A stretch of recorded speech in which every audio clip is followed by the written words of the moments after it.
The Matrix changed my life, and then over these years, it's changed so many other people's lives. Keanu Reeves lost his father at 3, his best friend at 29, his daughter before she was born, and his girlfriend in a car crash. Through it all, he stayed silent, he forgave, he moved on. But there was one person he couldn't forgive, one betrayal that cut too deep. It took him 60 years to say the name out loud. When he finally did, even his closest friends were stunned because the person Keanu hated most wasn't who anyone expected. It was someone everyone loved. Keanu Reeves was born on September 2, 1964, in Beirut, Lebanon. At the time, the city was on the edge of chaos. Just over a decade later, it would be torn apart by a civil war that would last 15 years. His mother, Patricia Taylor, was British and worked as a costume designer. His father, Samuel Reeves, was Hawaiian Chinese and a geologist. But whatever plans they had for a future together ended when Keanu was just 3 years old. His father walked out and never came back. That moment changed everything. His childhood became a blur of moves, changes, and new beginnings that never lasted. By age 10, Keanu had already lived in 4 different countries, from Beirut to Sydney, then New York, and finally Toronto. No roots, no real friendships, just constant motion. His mother was doing her best, trying to restart their lives again and again. But every place felt temporary. School didn't make things easier. Keanu had undiagnosed dyslexia, which made reading and writing a daily struggle. From 1979 to 1984, he went to 4 different high schools, one after the other: Etobicoke School of the Arts, De La Salle College, Avondale Secondary Alternative, and then a performing arts school. He couldn't keep up. Teachers called him lazy or distracted. Report cards were filled with D's and F's. By the time he was 17, he dropped out. It looked like he'd failed, but it was actually the first step toward finding something that truly fit him: acting. At home, things weren't much more stable. His mother's love life brought in a line of men who seemed like they might become father figures, but none of them stayed. One of them, director Paul Aaron, married Patricia when Keanu was around 11. He even tried to introduce Keanu to theater. It felt like maybe, just maybe, he had someone. But it ended in divorce. The pattern repeated again and again: a new man, a brief calm, then another goodbye. Keanu learned early on that the only person he could count on was himself. At 13, he had one last meeting with his real father. It happened in Kauai, Hawaii. They hadn't seen each other in a decade. It wasn't a warm reunion. There were no hugs or apologies, just a quiet, awkward meeting arranged by relatives. Samuel had been drifting through life, struggling with drugs and unstable jobs. The meeting ended with no real connection, and Keanu never saw or spoke to him again. By 1984, Keanu was 20 and trying to claw his way into acting. He took a job with CBC as a youth correspondent, covering events and interviewing kids for local television. It paid just $200 a week, but it gave him access to the world he really wanted: entertainment. Behind the scenes, he was auditioning nonstop, taking any role he could find. But there was another obstacle: his name. Agents told him that Keanu was too ethnic. It wouldn't work in Hollywood. They wanted him to change it. So for 2 years, he went by Casey Reeves, or Casey Ryder, at auditions. He hated it. The name Keanu means cool breeze over the mountains. It was part of who he was. In 1987, he dropped the fake names and decided to just be himself again, even if it meant getting fewer roles. That was the year he landed a role in River's Edge. It wasn't big, but it was real, and it was his. Years earlier, at De La Salle College, Keanu had played goalie for the school hockey team. They called him the Wall, because nothing got past him. He was calm, focused, and unshakable. His goalie stats were strong: 2.1 goals against average, and he helped his team win a championship in 1982. That same calm focus would later show up in his acting. Directors noticed it. He wasn't flashy, but when things got intense, Keanu didn't crack. He needed that focus in 1984 when he was doing everything he could to survive. One moment, he was acting in a cheesy Coca-Cola commercial, pretending to be a cool guy at the beach. He made $2,500 for it. The next moment, he was performing Shakespeare at night for free. He played Mercutio in Romeo and Juliet at a small Toronto theater. He gave it everything. Critics praised him, but it didn't pay the bills. He was juggling embarrassment and passion at the same time. That same year, he got a small role in a low-budget Canadian show called Hanging In. He played a troubled teen named Wolf. It was supposed to be his big break, but it turned into a disaster. His performance was stiff. He forgot lines. It took multiple takes to get simple scenes right. He only lasted 4 episodes before they wrote him out. It shook his confidence badly. He even considered quitting acting and going back to hockey, but instead, he stuck with it. That failure taught him something he never forgot: you can't fake it. You have to show up, prepare, and be real. It's that same authenticity that later made him one of the most beloved actors in the world. Reeves landed his breakout role in a dark, disturbing film called River's Edge, released in 1986. It was based on a real murder that shocked a small California town back in 1981. Reeves played a quiet teenager named Matt, who had to decide whether to report his friend for killing his girlfriend. The film didn't hold back. It showed how numb and disconnected young people could be. For a first big role, it was a risky choice, but Keanu pulled it off.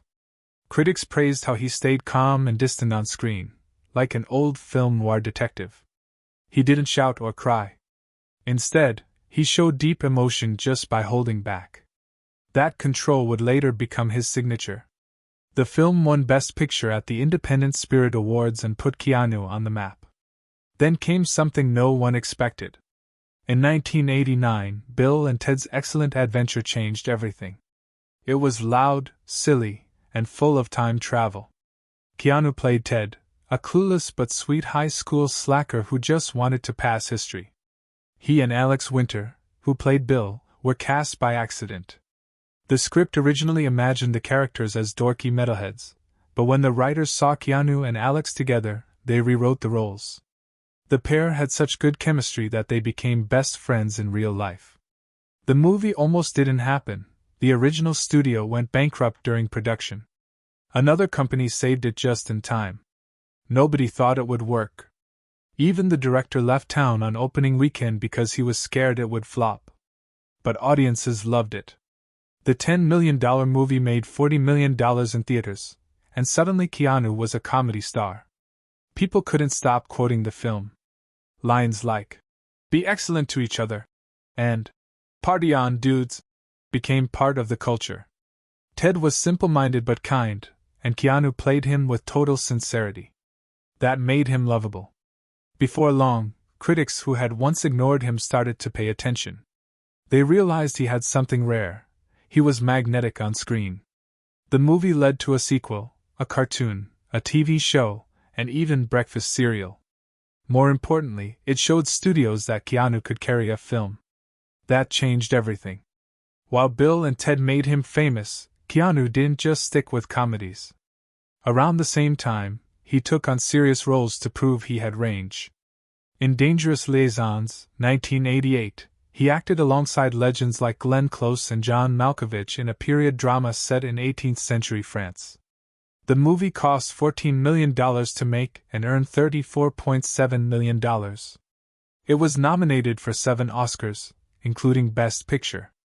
Keanu played a young music teacher caught up in a web of lies and manipulation.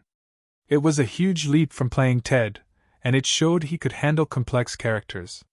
He followed that with Parenthood in 1989, a heartfelt comedy drama directed by Ron Howard. Keanu played a troubled but sweet young man dating a single mother. The cast included Steve Martin and Rick Moranis, big names in comedy. Keanu held his own among them. The film was based on real family stories and was nominated for 2 Academy Awards. By picking smart, serious roles in between his blockbuster comedies, Keanu earned respect in Hollywood. But Ted never really left him. That role did more than make people laugh. It shaped how audiences saw Keanu. Ted wasn't smart or brave, but he was honest and kind. He never crossed moral lines.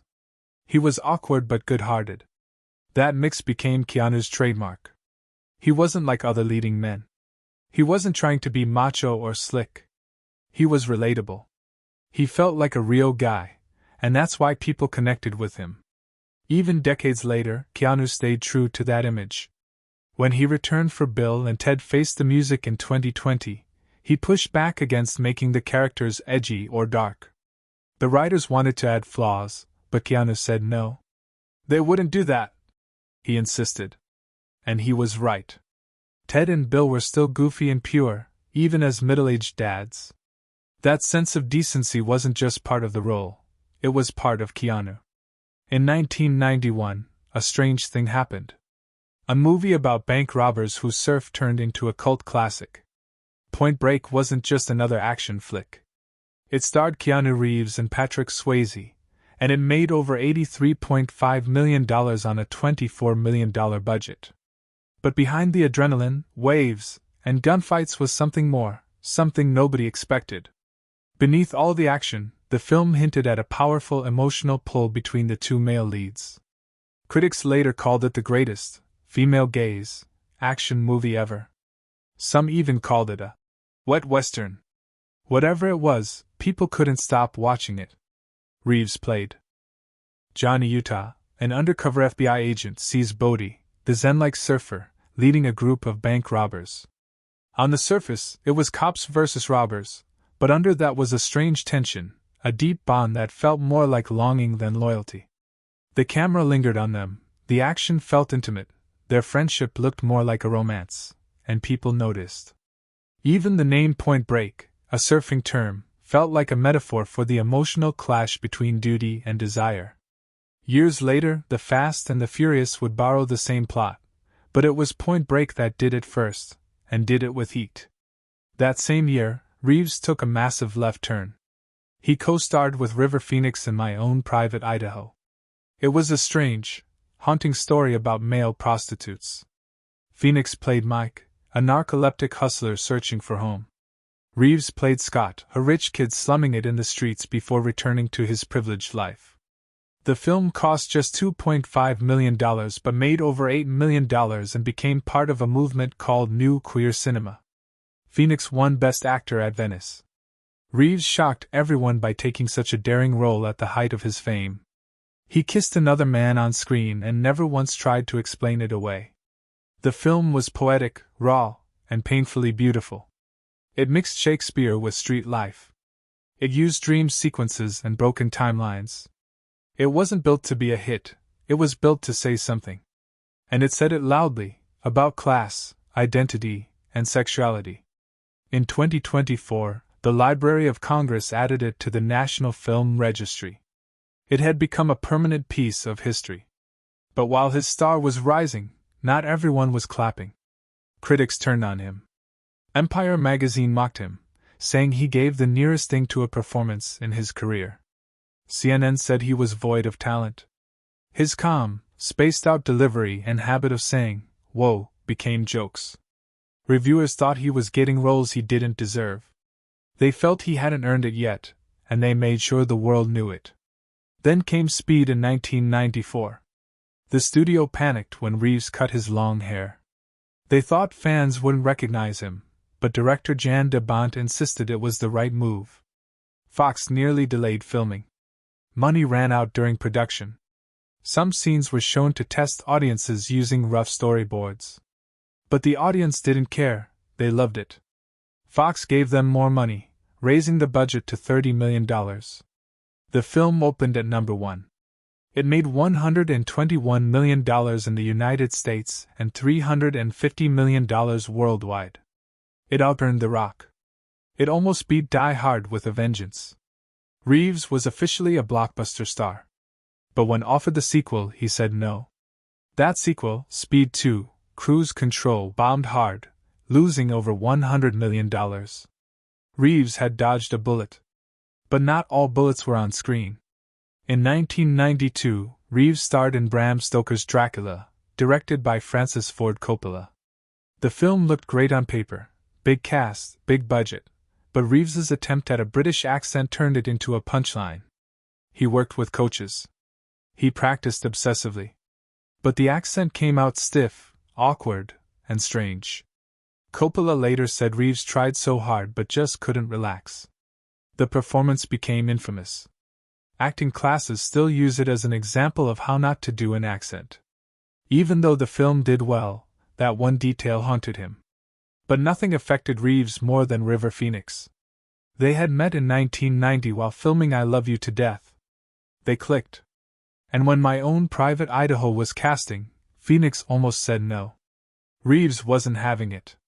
He jumped on his motorcycle and rode over 1,300 miles from Toronto to Florida to convince him in person. "I'll do it if you do it," Phoenix told him. And so they both did. That kind of loyalty wasn't normal in Hollywood. Then, on Halloween night in 1993, everything changed. Phoenix collapsed outside the Viper Room after a drug overdose. He died before help could reach him. He was only 23 at the time. Reeves was in the middle of filming Speed. Sandra Bullock remembered it clearly. She said she watched him grieve in silence. "He's very private," she said. But he couldn't hide that. The pain changed him. It was the kind of sorrow you don't just walk away from. Director Jan de Bont had to rearrange the entire shooting schedule. Reeves was too broken to perform on some days. He became quiet, withdrawn. Entertainment Weekly ran a profile titled Keanu Reeves, the next action star, but inside, it told the story of an actor carrying something heavy. Bullock described seeing it in his eyes, a sadness that never left. Phoenix's death wasn't the beginning of loss for Reeves, it was the middle of a pattern. He'd already lost his father as a teen. He'd already known abandonment. Phoenix was supposed to be different, a best friend, a brother. Losing him cracked something open. Reeves later said Phoenix was tired. "He was coming off film after film," he explained. "It takes a lot." And it did, in the mind and heart. That understanding shaped the way Reeves would live. He pulled away from Hollywood noise. He became famously private. The man who once rode a motorcycle across the country to save a film role now refused to talk about Phoenix at all when asked. In interviews, he often stops mid-sentence. He once said before trailing off. He smiled and looked down. That was it. He never shares the details. "I'll never discuss them," he said once. "They're too personal." He doesn't use Phoenix's death for attention. He doesn't milk the past. But in that silence, in that refusal to explain, you hear the echo of something that never healed, a kind of loyalty you don't see in most stars.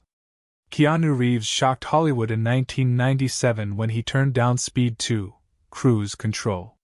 The original Speed had made $350 million on a $30 million budget.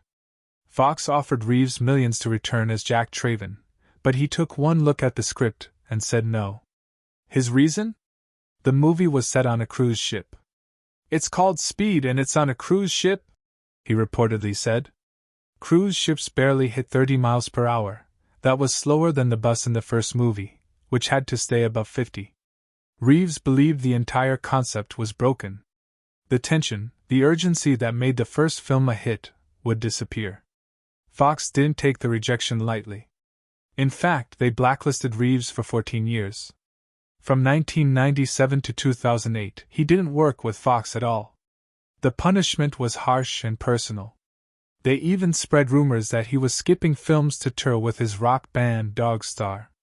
What they didn't expect was that Reeves would become even more successful during this exile. He starred in the Matrix trilogy, which made him $250 million and turned him into a cultural icon. Fox, in the end, missed out on one of the biggest stars of the next decade. What made Reeves's choice even more unbelievable was what he did instead. He went to Canada, not to shoot another movie, but to perform Hamlet on stage in Winnipeg. He traded a blockbuster sequel for a Shakespeare play in a modest theater. He was paid a fraction of what he would have earned from Speed 2, but he didn't care. He told GQ that he wanted to do something meaningful. In a world where most actors chase fame and fortune, Reeves chose purpose. In the 90s, that was almost unheard of. And then came the ultimate proof he was right all along. Speed 2 was a disaster. It scored just 4% on Rotten Tomatoes. Critics called it slow, silly, and painful to watch. Even kids thought it was dumb. Its budget spiraled from $100 million to as much as $160 million, but it only made $48.6 million in the United States. It won Worst Remake or Sequel at the Razzies and was nominated for Worst Picture, Worst Actress, and Worst Supporting Actor. Reeves had dodged a sinking ship, literally and financially. Being blacklisted actually gave him freedom. Free from big studio politics, Reeves explored new roles. He worked with bold directors like the Wachowskis. The Matrix changed his life. But he also took on smaller films, playing flawed or dark characters. In The Gift, he shocked audiences by playing an abusive husband. He even took pay cuts just to act alongside legends like Al Pacino and Gene Hackman. He wasn't chasing money anymore, he was chasing growth. By 2008, Fox finally ended the ban. But by then, Reeves didn't need them. He had become one of Hollywood's most respected names. Even The Matrix had a wild backstory. Reeves wasn't the first pick for Neo. He wasn't even the second or third. He was the last resort. The producers tried everyone: Will Smith, Brad Pitt, Leonardo DiCaprio, Johnny Depp, Nicolas Cage, even Sandra Bullock. They were so desperate, they offered to rewrite Neo as a woman for Bullock. One by one, all the big names said no. Reeves said yes.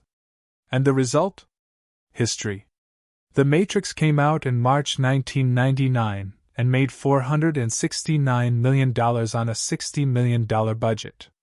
It had an 8.7 IMDb rating from over 2 million votes. It won 4 Academy Awards. It introduced bullet time to cinema. Long coats and sunglasses became cool again. People started talking about simulations and the red pill. It wasn't just a film, it was a global phenomenon.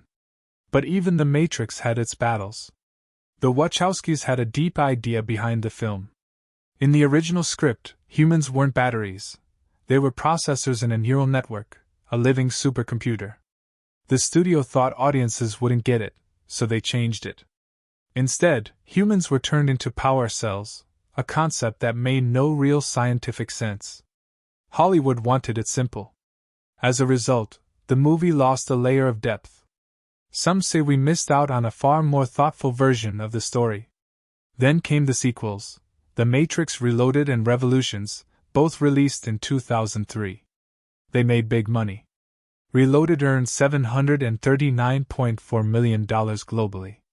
It broke R-rated box office records. But the excitement didn't last. The plots confused fans. The infamous architect scene left viewers dazed. Revolutions gave no real answers. The ending felt empty. Audiences walked out disappointed. Keanu later admitted he understood why people were upset. For many fans, the sequels ruined the original magic. And for Reeves, the backlash hit hard. After the sequels, Reeves hit another rough patch. People started mocking his acting again. Critics called his performances wooden. He was seen as a fluke. Films like Feeling Minnesota, Chain Reaction, and The Last Time I Committed Suicide didn't help. The career comeback that The Matrix gave him was starting to fade. For over 10 years he drifted. Hollywood moved on. Then, out of nowhere, came John Wick in 2014, and just like that, he was back. A new kind of action hero. Silent, deadly, and cool. Audiences loved him again. Reeves had survived every twist, rejection, exile, failure. He turned it all into fuel. His journey wasn't just about movies, it was about staying true to who he was. When others played the Hollywood game, he walked away. When studios blacklisted him, he found new paths. And when the world gave up on him, he came back stronger. Keanu Reeves never imagined that his biggest regret in Hollywood would come from someone he once trusted. In 2000, right after the massive success of The Matrix, he suddenly found himself locked into a movie he had never agreed to do. It was called The Watcher, and the moment he saw the contract, something felt wrong. He was sure he had turned it down, but his signature was there, legally binding him to the project. That signature wasn't his. It was forged. And worse, it wasn't done by a stranger. It came from someone close, someone inside his own circle. A friend. This wasn't a simple misunderstanding or mistake, it was planned. This person had access to his private documents, and used that access to trap him in a film he didn't want to make. At the same time, Keanu was already dealing with emotional pain in his personal life. His relationship with Jennifer Syme was rocky, and she was struggling with her own issues. Faced with this betrayal, Keanu had two choices. He could go to court, fight the contract, and let the battle drag on publicly, or he could quietly go through with it and protect his peace. He chose the second option. He filmed The Watcher, even though everything inside him said no. The film was a disaster. It made just $29.1 million on a $30 million budget. Critics tore it apart, and Rotten Tomatoes gave it an embarrassing 11%. Keanu's performance looked stiff and detached, understandably so. He didn't want to be there. He later called the movie terrible and admitted it was a low point in his career. The person who forged his name was never revealed. But after that, Keanu changed how he handled everything: contracts, friendships, trust. It was a painful lesson in how vulnerable even a top actor can be when the people around him decide to take advantage. At the same time, his personal life was falling apart. In 1998, Keanu met Jennifer Syme at a party for his band Dog Star. She was young, just 26, and worked for director David Lynch. Their connection was instant. They moved in together quickly, and within a year, Jennifer was pregnant with their daughter. They planned to name her Ava Archer Syme Reeves. But on Christmas Eve in 1999, Jennifer went into early labor. Ava was stillborn at 8 months. What should have been the happiest time of their lives became their darkest. The grief was overwhelming. Jennifer needed medical help and was treated for postpartum depression. The pain was too heavy. Their relationship began to fall apart in the weeks after Ava's death. Keanu kept his distance but never truly left her side. They stayed close. He wanted to help her heal. Jennifer, however, turned to partying and alcohol. She spiraled. And yet, in early 2001, they had begun to reconnect. They were trying again. On April 1st, they even had brunch together in San Francisco. The next day, she was gone. That night, Jennifer went to a party at Marilyn Manson's house. She got drunk, and Manson had someone drive her home. But later that night, for reasons no one fully understands, she decided to drive herself back. She crashed her Jeep on Cahuenga Boulevard. She wasn't wearing a seatbelt. She died on impact. She was 28. When Keanu couldn't reach her the next morning, he called the coroner's office and asked if she was there. The crash investigation uncovered dark details. Jennifer had 2 prescription medications in the car. She also had 2 rolled-up dollar bills with white powder. Her mother told police she had been battling depression and pain from a past car crash. She had also just lost her grandfather a month earlier. All that grief piled up. The lawsuit her mother filed against Marilyn Manson didn't go anywhere. But nothing could undo what had already happened. For years, Keanu stayed quiet. His career cooled down after The Matrix. He starred in several movies that didn't work: The Lake House, The Day the Earth Stood Still, Henry's Game. By 2014, Hollywood had almost written him off. He was 50, and people thought his time had passed. Then came John Wick. No one expected it to be a hit. It had a small budget, only about $20 to $30 million. Lionsgate didn't even buy the film until 2 months before it came out. But the film exploded. It made $86 million. Critics loved it. The role fit Keanu perfectly: quiet, calm, deadly. The director and writer built the character around him. They kept the dialogue short and focused on his presence. It worked. People saw him in a new light. That movie gave Keanu his second life in Hollywood. Today, John Wick has made over $1 billion across the franchise. He's expected to appear in at least 6 movies as the character. It became the most successful role of his entire career. But not everyone saw his success with kindness.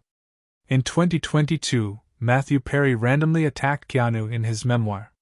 He questioned why brilliant actors like River Phoenix and Heath Ledger had died, but Keanu Reeves still walks among us. It wasn't a joke. Perry doubled down and brought up Keanu again while talking about Chris Farley's death.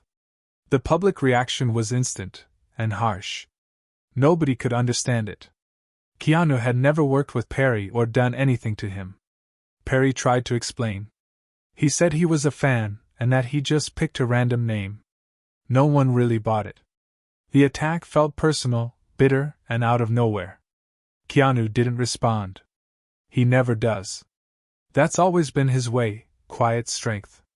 Even when the world throws chaos at him, through betrayals, heartbreak, death, and public insults, Keanu Reeves has endured. He doesn't lash out. He doesn't fall apart in front of cameras. He just keeps going. He's built a career and a legacy on surviving what would have broken most people.